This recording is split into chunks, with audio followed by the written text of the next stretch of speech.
شعيرة الأسد والسكوت من على الكرسي.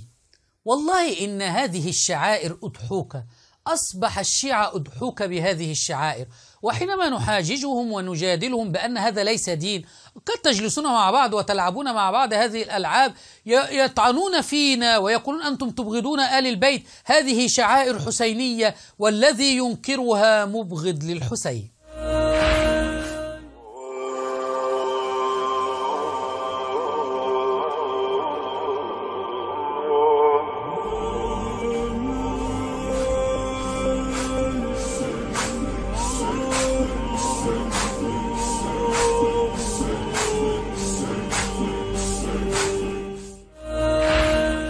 هذه عبادة يتقربون بها إلى الله.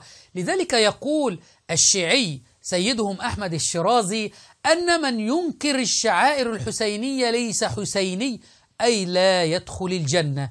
فإياك أن تضحك على مثل هذا أو تنكره، لأنهم سيقولون بأنك لن تدخل الجنة.